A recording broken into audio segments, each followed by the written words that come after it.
Today I'd like to take a look at the 1874 half dollar.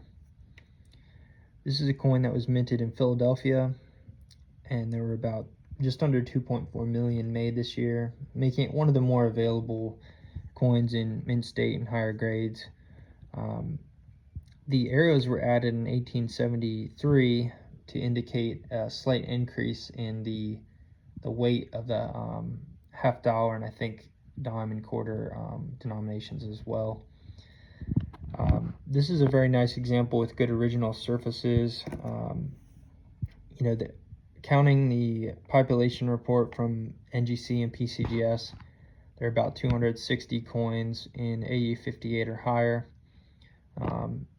In AU 58, you'd expect to see a little bit of wear along the thigh there, and then on the bust.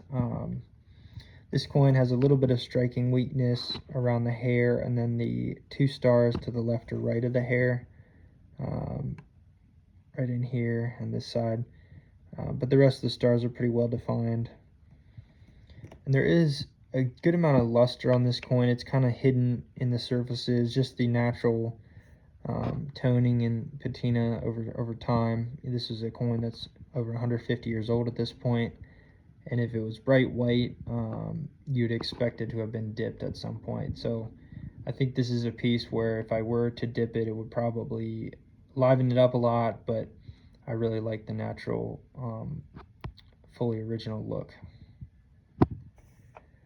And this is also an interesting time in our country's history. So in 1874, the U.S. is still recovering from the Civil War, and Ulysses Grant is in his second term. In 1866, the motto, "In God We Trust," was added above the eagle here. So that will continue on until the end of the seated half dollars in 1891. A nice reverse on the coin. Again, not too many distracting marks, but has that look that shows originality, and probably would be a lot brighter with a dip. But I like the original surfaces on this coin, and that's what I'm looking for on all these coins that I'm adding to my collection.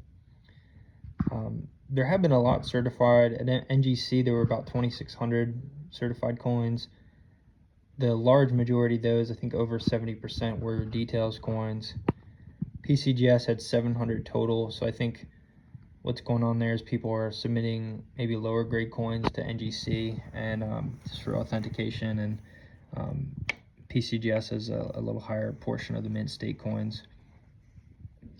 There is a book that was published in 2016 on seated half dollars that details a little bit about the 1874 mintages, and it states that this is one of the most often seen mint state half dollars, and their estimates on total in mint state were pretty similar to mine. They probably have a few more there, so maybe 300 to 400 surviving. You also can find occasionally coins that were counter stamped. So the pricing, this is a little bit dated. Since then, good to very good, I was seeing coins in the 100 plus range. VF to AU is more in the 200 to 500 plus range, and mint state is a little bit higher than this now. I paid $880 for mine in AU 58 recently, so right in there with this price guide. And I think if you were to compare this to most of the AU 58s, there have been a lot that were dipped in my view, and I just didn't want to really go for one of those. Yeah, an interesting coin if you're looking for a type coin to illustrate the arrow with arrows variety. This is probably a good one. Some of the others are a little bit expensive around this time period, so this would be like with arrows and with motto. And then the earlier coins like the 1853 and 4, you could find with arrows, no motto.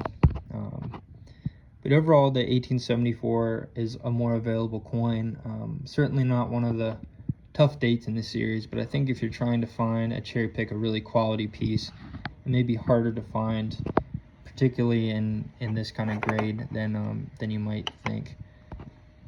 I also think the value on some of these pieces is starting to kind of catch up with their availability and relative rarity.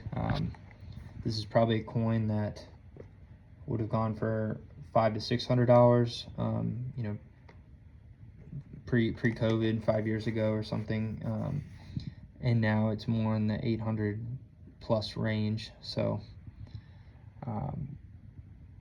yeah, definitely an interesting one, though, an interesting part of the history. So just take your time, find a well struck coin, and preferably one with nice original surfaces.